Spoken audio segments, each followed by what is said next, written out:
ఏపీలో రైతు దైన్యం, పసిపాప చెప్తున్న నిజం.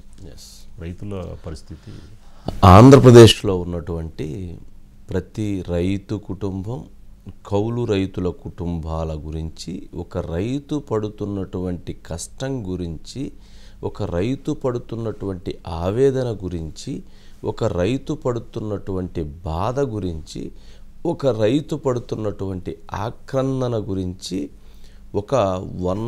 ఒక్క నిమిషం వీడియోలో ఒక చక్కటి మెసేజ్ని ఇవ్వగలిగారు.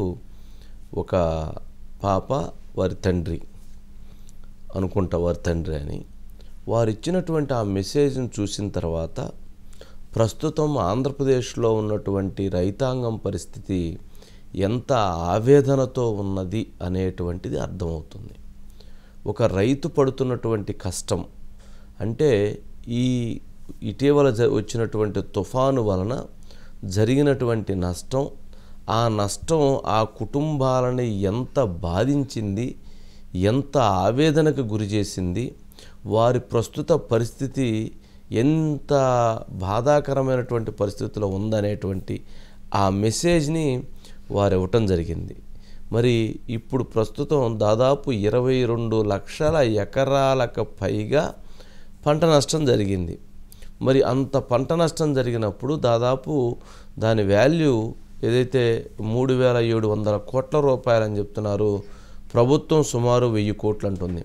కానీ అంత నష్టం జరిగిన తర్వాత ఆ రైతులకి ఇచ్చేటువంటి తోడ్పాటు కానీ, ఆ రైతులకి ఇచ్చేటువంటి సహకారం కానీ ఎక్కడా కూడా చోటు చేసుకోలేదు. ప్రభుత్వం, ముఖ్యమంత్రి, ప్రభుత్వ అధినేతే 3 రోజుల తర్వాత తను ఒక రివ్యూ చేసేసి 2 పర్యటనలు చేసేసి దాన్ని వదిలేశారు. కానీ అసలు వరి పంట, పత్తి, అరటి, జామ, అసలు శనగ ఒకటని కాదు, అన్ని పంటలు, మిర్చి, అన్ని పంటలు సర్వనాశనం అయిపోయినాయి అనేటువంటిది ప్రస్తుతం ఉన్నటువంటి అంశం. దానికి సంబంధించి రైతులు చాలల్లో ఉన్నటువంటి పరిస్థితులు మనం చూస్తే అత్యంత బాధాకరమైనటువంటి పరిస్థితులు. అంటే పంట పోతే ఎంత బాధ ఉండిద్ది అనే దానికి వారు చేసినటువంటి వీడియోనే ఒక పెద్ద మెసేజ్. ఆ వీడియో చూస్తే రైతు పడేటువంటి కష్టం గురించి ముందు ప్రభుత్వానికి అర్థం కావాలి. ప్రభుత్వంలో ఉన్నటువంటి ముఖ్యమంత్రి గారికి, ప్రభుత్వంలో ఉన్నటువంటి మంత్రివర్గానికి, అధికార వర్గానికి అర్థం కావాల్సినటువంటి వీడియో అది. ఆ వీడియోని ఇప్పుడైనా చూసి వారు రైతు కష్టంలో వారు ఎంత సహాయం చేయగలుగుతారని ఆలోచించడం చాలా అవసరం. ఒకసారి ఆ వీడియో ప్లే చేయండి. రైట్. అంటే ఆ వీడియోలో ఇచ్చినటువంటి సారాంశం కూడా వారు దాదాపుగా అంటే ప్రభుత్వ వైఖరి, గుండ్లగమ్మ ప్రాజెక్టు మన కొట్టుకుపోయింది, గేట్లు ఊడిపోయింది. 6 నెలల క్రితం ఒక గేటు ఊడింది, మొన్న ఒక గేటు ఊడింది.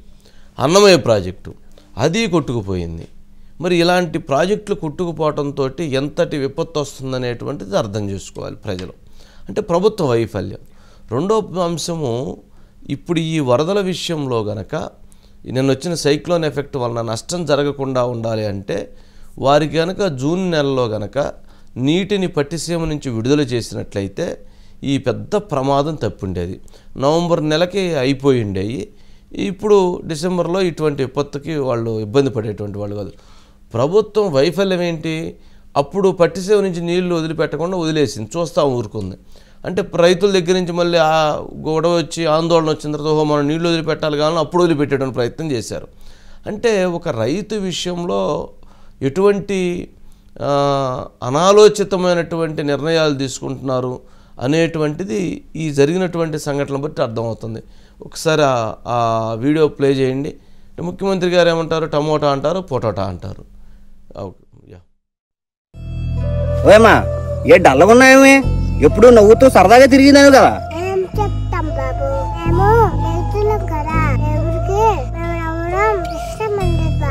ఊరుకో అమ్మా, ప్రపంచంలో ఉన్న కష్టాలన్నీ రైతులకే వచ్చేస్తున్నట్టు ఎందుకు అలా మాట్లాడుతున్నావు?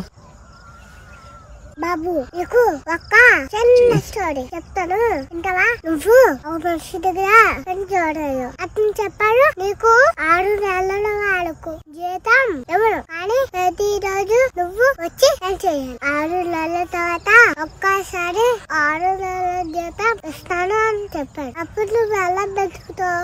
అంతేనా? అప్పు చేసి 6 నెలలు బతికేస్తాను, జీతం వచ్చిన తర్వాత అప్పు అంతా తీర్చేస్తాను. అవునా? రేపుతో 6 నెలలు పూర్తి అయిపోతే అనగా ఈ రోజు రాత్రి అర్థం చనిపోతే ఇక్కడ కనిపిస్తుంది. అయ్యి బాబోయ్, ప్రాణం పోయేంత పని అయిపోదు. నా ప్రాణాలు పోయే బాబు. ఓయమ్మా ఏ డల్ ఎంత క్లీన్ మెసేజ్ అని. అంటే ఆ తండ్రి ఆ కూతురు వాళ్ళకి పొలం దగ్గర వాళ్ళకి జరిగిన నష్టాన్ని, అంటే వ్యవసాయం చేసుకునేటువంటి ఒక కుటుంబం జరిగిన నష్టాన్ని తెలియజేసేటువంటి ప్రక్రియ. ఆయన ఏమడుగుతాడు అంటే వాళ్ళు ఒక వీడియో చేశారు. ఆ వీడియోలో ఏమ్మా ఏంటి ఇక్కడ కూర్చొని ఎందుకు బాధపడుతున్నావు అంటే, ఏముందయ్యా మేము రైతులను బాధపడక ఏం చేస్తానంటే, మీ రైతులకైనా కష్టాలన్నీ వచ్చేది అనేటువంటి ప్రశ్నిస్తే, సరే నేను ఒకటి అడుగుతాను మరి చెప్పండి మీరని, మీరు ఒక 6 నెలలు పనిచేస్తే 6 నెలలకి ఒకేసారి జీతం ఇస్తానని చెప్పిన ఓనర్ చెప్పి మీ చేత ప్రతిరోజు పని చేయించుకొని 6 నెలలు పనిచేసిన తర్వాత మీకు రేపు జీతం ఇవ్వాలి అనుకున్నప్పుడు ఎవరైతే మీకు జీతం ఇవ్వాల్సిన వ్యక్తి చనిపోతే మీ పరిస్థితి ఏంది అని అడిగింది.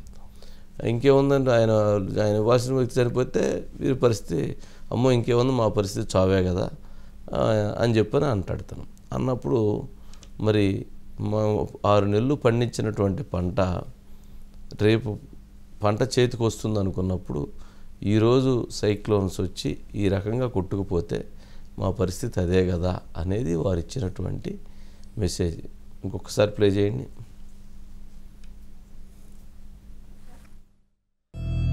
ఓయమ్మా ఏ డల్లగా ఉన్నాయేమి? ఎప్పుడు నవ్వుతూ సరదాగా తిరిగినాను కదా. ఏం చెప్తాం బాబు, మేము రైతులం కదా, ఎవరికి మేము నవ్వడం ఇష్టం ఉండదు బాబు. ఊరుకోమ్మా, ప్రపంచంలో ఉన్న కష్టాలన్నీ రైతులకే వచ్చేస్తున్నట్టు ఎందుకు అలా మాట్లాడుతున్నావు? బాబు నీకు ఒక చిన్న స్టోరీ చెప్తాను ఇంతవా. నువ్వు ఒక మనిషి దగ్గర పని చూడలేదు. అతను చెప్పాడు నీకు 6 నెలల వాళ్ళకు జీతం ఎవరు కానీ ప్రతి రోజు నువ్వు వచ్చి పని చేయాలి. 6 నెలల తర్వాత ఒక్కసారి 6 నెలల జీతం ఇస్తాను అని చెప్పాడు. అప్పుడు నువ్వు ఎలా బతుకుతావు? అంతేనా? అప్పు చేసి 6 నెలలు బతికేస్తాను, జీతం వచ్చిన తర్వాత అప్పు అంతా తీర్చేస్తాను. అవునా? రేపుతో 6 నెలలు పూర్తి అయిపోతే అనగా ఈ రోజు రాత్రి అర్థం చనిపోతే ఇక్కడ కనిపిస్తుంది. అయ్యి బాబోయ్, ప్రాణం పోయేంత పని అయిపోదు. నా ప్రాణాలు పోయే బాబు. ఓయమ్మా అంటే వాళ్ళ ప్రాణాలు పోయినాయి. అంటే నిజంగా ఇప్పుడు అక్కడ ఉన్నటువంటి రైతుల పరిస్థితి గురించి ప్రభుత్వం ఎక్కడ ఆ రకమైనటువంటి వాళ్ళ కష్టం వస్తే కూడా ఆదుకునేటువంటి ప్రయత్నం దిశగా అడుగులు వేయట్లేదు. ఎంతసేపటికి ఎన్నికలు వాళ్ళ సీట్లు మారుస్తాం, వీళ్ళ సీట్లు మారుస్తాం, లేదా వాళ్ళ దగ్గరికి ఇది చెబుతాం, లేదా వీళ్ళ దగ్గరికి చెబుతాం, ఆ ప్రభుత్వం ప్రతిపక్షాలను తిడతాం, లేదా పవన్ కళ్యాణ్ గారు తిడతాం, లేదా వాళ్ళని తిడతాం. ఇదే వైఖరి తప్ప ఇంత పెద్ద విపత్తు వచ్చి అంత పెద్ద రైతాంగం కష్టపడుతూ ఉంటే, బాధపడుతూ ఉంటే, ఆవేదన చెందుతూ ఉంటే, ఆక్రందన చెందుతూ ఉంటే వారిని పోయి ఆదుకోవాల్సినటువంటి ఎవరైతే ప్రభుత్వ అధినేత ముఖ్యమంత్రి గారు ఇంతటి నిర్లక్ష్యంగా ఉండటం అనేటువంటిది సరైనటువంటిది కాదు. వారికి ఎందుకో రైతాంగం విషయంలో, రైతు సమస్యల విషయంలో, రైతు అంశాల విషయంలో ఎందుకని వారికి కొంచెం చిత్తశుద్ధి తక్కువ. ఎందుకో వారికి అంటే టమోటా పొటాటో అని చెప్పి మొన్న ఏదో ట్రోల్ ఆనియన్ పొటాటో అనుకుంటా ట్రోల్ అయింది. అట్లాగే వారికి ఈ అంశాల విషయంలో ఎందుకనో వారు అసలు ముందుకు పోయేటువంటి పరిస్థితి కనపట్ల. దాదాపుగా 22 లక్షల ఎకరాలు నష్టం అంటే నిజంగా అది చెప్తే అయ్యేది కాదు. దాదాపు 3,700 కోట్ల రూపాయలు నష్టం అని చెప్తూ ఉన్నారు. మరి దీనికి సంబంధించి చూడాలి. అనిల్ ఉన్నట్లు సార్. చంద్రబాబు నాయుడు గారు బైట్స్ ఉన్నాయి సార్. సరే బైట్స్ కూడా ప్లే చేయండి. 15 జిల్లాల్లో 22 లక్షల ఎకరాల పంట నష్టం జరిగింది. తుఫాను వస్తుందని ముందే హెచ్చరికలు వచ్చాయి. అయితే ఇన్ని రోజులు హెచ్చరికలు చేస్తున్నా భయంకరంగా వర్షాలు పడతాయని చెప్పుతున్నా ప్రభుత్వం ఏమాత్రం కూడా శ్రద్ధ తీసుకోలేదు. శ్రద్ధ తీసుకొనుంటే డ్యామేజ్ చాలా వరకు కంట్రోల్ అయ్యేది. మామూలుగా ఎప్పుడైనా సరే ప్రభుత్వాలు జాగ్రత్తగా ఉంటే, వాటర్ మేనేజ్మెంట్ సమర్థవంతంగా చేయగలిగితే కరువుని కొంతవరకు ఎదుర్కోగలుగుతాం. అయితే తుఫాన్ లాంటివి వచ్చినప్పుడు మనం తుఫాన్ నిలపలేం, కానీ దానివల్ల జరిగే ప్రాణ నష్టం, ఆస్తి నష్టాన్ని పూర్తిగా కంట్రోల్ చేసే పరిస్థితి ఉంటుంది, నియంత్రణ చేసే పరిస్థితి ఉంటుంది. అప్పుడే ప్రభుత్వం యొక్క సమర్థత ప్రజలకు ఏ విధంగా. ఈ తుఫాను బాధిత సంబంధించిన సమస్య జరిగిపోయింది. వర్షం లేని చోట కరువు వెళ్తాండ వాడుతూ ఉంది. అందువల్ల కరువు, అధిక వర్షాలు రెండూ కలిసి రైతాంగాన్ని హతాకుతం చేసి పారేసింది. వీళ్ళు ఇప్పుడు ఆదుకోకపోతే సాధ్యం కాదు. రాష్ట్ర ప్రభుత్వం ఇంతవరకు కూడా ఒక అంచనా వేయలేదు. కేంద్ర ప్రభుత్వాన్ని జాతీయ విపత్తుగా గుర్తించాలని చెప్పేసి అడగలేదు. అది ఏదో 1000 కోట్లు అని తీయమని చెప్పేసి బిచ్చంగా అడుగుతున్నారు చెప్తే మాకు ఇంత నష్టం చెప్పలే. అంటే ఇదొక అంశం. అంటే ఇది జరిగినట్టు అంటే ముఖ్యమంత్రి గారికి ఎందుకు రైతాంగం విషయంలో ఒక అంశంలో మాత్రం చాలా చిత్తశుద్ధి, చాలా శ్రద్ధ ఉంది. అదేంటంటే జగనన్న భూ హక్కు అని చెప్పని ప్రతి ఒక్కరికి ఇప్పుడు పాస్బుక్లు తీసేసి కొత్తగా ఇచ్చినటువంటి బుక్కులు ఇస్తున్నారు. ఆ బుక్కులు అన్నీ తప్పులు తడక, ప్రతి రైతు ఇబ్బంది పడేటువంటి మొత్తం ఇస్తున్నారు. జగనన్న భూ హక్కు అని చెప్పని దానిపైన ముఖ్యమంత్రి గారి ఫోటో వేసుకొని ఇస్తున్నారు. వేస్తే మా నాన్నగారి ఫోటో వేయాలి, లేదా మా తాతగారి ఫోటో వేయాలి, లేదా మా తాతగారి ఫోటో వేయాలి. అంతేగాని మా కుటుంబం ఫోటోలు వేయాలి. కానీ జగనన్న భూ హక్కు అని చెప్పని మాకు ఏదో వాళ్ళు మా తల్లిదండ్రుల నుంచి వచ్చినటువంటి ఆస్తులకి వీరు ఫోటో వేసుకొని ఇటు మీద నాకు ఇప్పటికీ అర్థం కాలేదండి. అసలు ఇది ఒక విచిత్రమైన పరిస్థితి. ఇప్పుడు ఈ ముఖ్యమంత్రి గారు రేపు వెళ్ళిపోతారు, రేపు ఇంకో ముఖ్యమంత్రి గారు వచ్చి ఆ ఫోటో తీసేయాలి, ఇంకో ఫోటో అని అంటే అసలు మా ఆస్తి పైన, మా భూముల పైన, లేకపోతే మాకు ఇచ్చే వారసత్వంగా వచ్చినటువంటి సంపద పైన ముఖ్యమంత్రి గారి ఫోటో అయిందంట. అదేమైనా శాస్త్రకాలమైనటువంటి వీరు రాజు అయితే ఈ రాజుగారు అందరికి తలా 2 ఎకరాలు భూమి పంచుతూ ఉంటే ఆ పంచిన దాని మీద వారు ఫోటో వేసుకున్నా బాగానే ఉంటుంది. ఇప్పుడు వాడు ఇల్లు పట్టా ఇస్తున్నారు, ఆ పట్టా మీద ఫోటో వేసుకొని ఇస్తే సరే ఓకే, ఏదో ఇచ్చారులే అనుకోవచ్చు. మాకు ఇప్పుడు ఉన్నటువంటి వారసత్వంగా వచ్చినటువంటి భూముల విషయంలో వాటికి ఉన్నటువంటి పాస్బుక్లు రద్దు చేసి ఇప్పుడు జగనన్న భూ హక్కు చట్టం అని చెప్పని పెట్టి దాని మీద వాళ్ళ ఫోటోలు, మా ఫోటోలు కాకుండా వాళ్ళ ఫోటోలు పెట్టడం ఏందో అసలు ఎవరికి అర్థం కానటువంటి అంశం. ఇది ఎట్లా ఉందంటే ఇక దుర్మార్గం అన్నమాట. అలాంటి ఒకటి కాదు, అనేకమైనటువంటి విచిత్రాలన్నింటినీ అవలంబిస్తున్నారు. మనం ఎక్కడైతే చాలాకి హద్దురాళ్ళు ఉంటాయి, హద్దురాళ్ళ దగ్గర కూడా హద్దురాళ్ళ మీద కూడా వారు ఫోటో పెడుతున్నారు.